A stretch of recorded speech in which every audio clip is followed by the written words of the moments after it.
Ben is still with us. Ben, your man Liam Smith goes in against Chris Eubank Jr. at the Manchester Arena, Saturday, January the 21st. You know, I should go up to that one, Simon, maybe. How tight a fight is that one to call? Oh, it's impossible.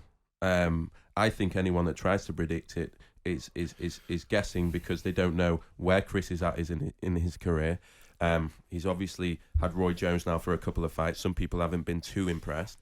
And Liam Smith is there to win. We had this fight for December initially, and he said, look, I'm not going to be 100%. He was willing to give away one of the biggest paydays in British boxing because he didn't think that he would be 100% to win the fight. This is not a payday for Liam Smith. He's coming to win. He risked everything. He's got his date now, January 21st, and believe me, he is ready for this. He feels like this is his moment. I think for both fighters, it will be the biggest win of their careers. I think that's what's on the line. And it's Chris Eubank Jr. stepping up to world level for the third time to see if he can do it for the first time. It's a fantastic fight. It's a great fight for all those reasons that Ben's just said. You know, it's the last roll of the dice for both of these guys at world level. It's a must-win fight. They're both at that stage of their careers, and they will both give it 100%. You know, been talking to both of the guys actually, and they are both super confident, and they will give it everything. You know, Liam Smith does not want to lose to Eubank Jr. Eubank Jr. also realises that now he's not a prospect anymore. He's at that stage of his career that a loss is very, very damaging. And I don't really see a way back for the loser, if I'm totally honest. It's not a career ender, but I'm saying at world level, and they're both at that stage of their careers that I don't know what sort of appetite they would have if they've lost and they've got to try and rebuild again. The other thing is, fair play to Eubank Jr. because he went to Cardiff and that was raucous, but he's about to go to a sold-out Manchester Arena full of 15,000 Scousers. Believe me, it's going to be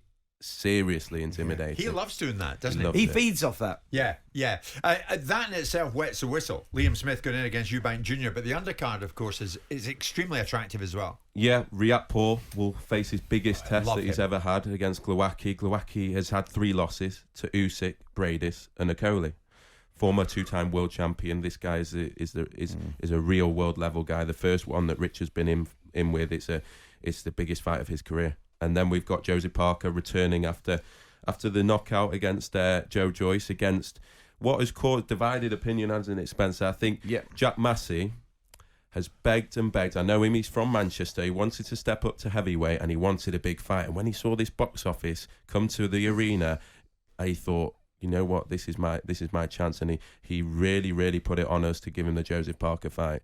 And for us, Joseph Parker, it is 2-3 months after quite a heavy knockout in what it turned out to be, and he'll come to the Manchester Arena against a hometown boy, stepping up for the. It's for me, boxing is sometimes about opportunities, and yes, it's a big step up for Jack Massey, but it's one that he's desperate for. It's one that he wants, and it's one that he believes he can win. Yeah, that's a great opportunity for Massey, who will take that with both hands. And with Parker, you know, coming off that loss, you know, how will he psychologically be going into that one? And that is a better fight, by the way, than you getting some American over that's, you know, got a padded record and nobody really knows. That actually whets my appetite, that one. Jack Massey will give it a go, and that's an interesting fight. That's the thing. We know we can get criticised for that, but from a boxing fan perspective, Joseph's coming off a loss, so we can either, as you say, get in an American that's coming to really do a job and roll over, or get someone that everyone knows in this country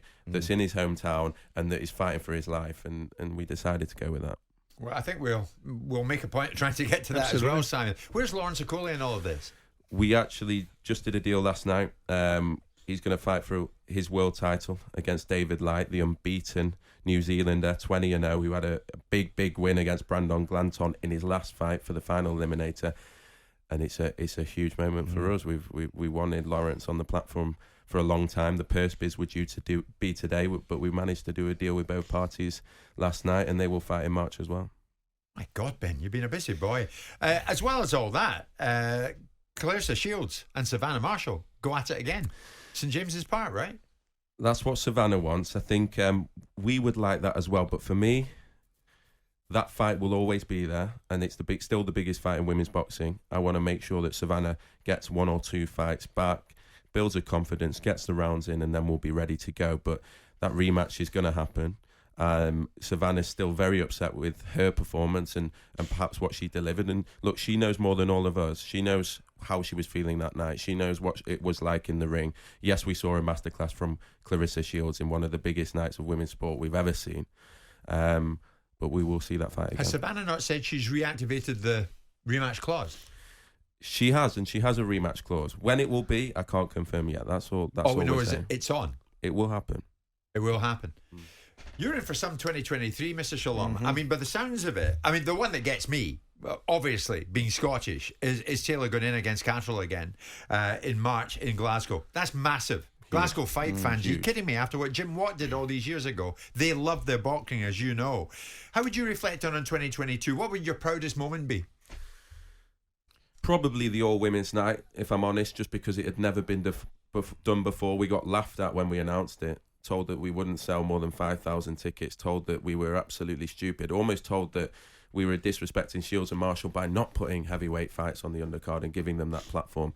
We managed to put on a card that just grabbed the interest of the whole nation and has perhaps changed women's sport forever. So that one in particular was a special moment. Khan Brook just growing up with Amir and Kell was the biggest pinch yourself moment I think I've ever had in my life.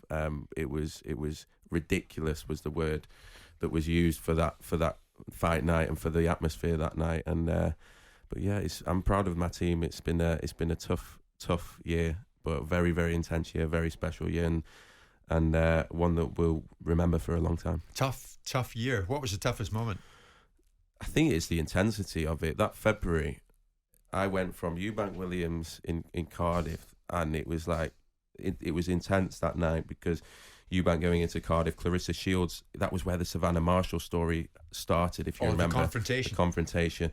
2 weeks later, we were into Khan Brook, which was not on until 10 minutes before because of the glove situation in the back and Kell not wanting to get in the ring and 20,000 people in my hometown. It was just a crazy week. And the attention on that fight, I'd never seen anything like it. And then a week later, the undisputed fight in Glasgow and the controversy that came, I almost had to lock myself in a dark room after it all. It was a crazy month. And when I say tough, I mean it in a positive way.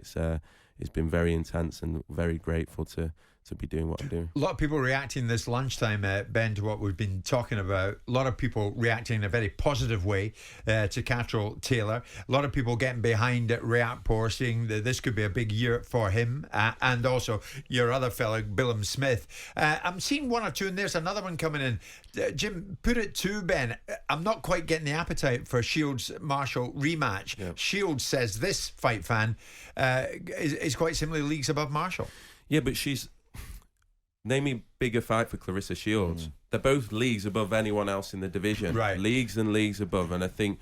And that was a cracking fight, to be fair. I know that it was possibly 8-2 in rounds, but that didn't reflect on what a good fight that was, because the fights were close. Yeah. Savannah Marshall was pushing all the time. Claressa Shields was moving, using her movement, and she was nicking the rounds, but I would like to see that fight again. I think that really was a monumental moment for women's boxing, women's sport, really. Not just that fight, but the whole card. What happened in the collapse. Can Savannah Marshall beat Shields? I think so. Yeah, I think tactically she got it right. I think that she was definitely in the fight, but she was pressing forward and she was not using her boxing IQ enough. She was just walking forward and trying to wear Shields down. I think that if she was more educated in her attacks, I think that she could definitely win that. Also, let's be clear about this. She's the closest anyone will ever come to beating Claressa Shields, and she came out of that fight devastated, believing she can do it, and why not roll the dice? For those girls, Ben, would you push for 3-minute rounds? You know what? I've thought about this a lot, and I would say it's much easier to score a fight. I think we saw in the Mayer Baumgarten a fight, split opinion, because it was 2-minute rounds, and sometimes it can be so fast that you can't even work out who's winning. But I think 2-minute rounds is probably what's making women's boxing so popular right now, because it is so fast, it is so frenetic, it is so intense. And sometimes you might look back and think, oh, it's a shame that we lost that, because I agree. It's part of what the attraction. I totally agree with that. I think that it will change the dynamic of the rounds, really. I think that if the women slowing the rounds down, it won't be as attractive. The 2-minute rounds, I know there's controversy around it, but I think that's why you get what you get. Tactically, the girls just go for it, and they have delivered this year. Women's boxing has evolved incredibly. I think that they've been impressive.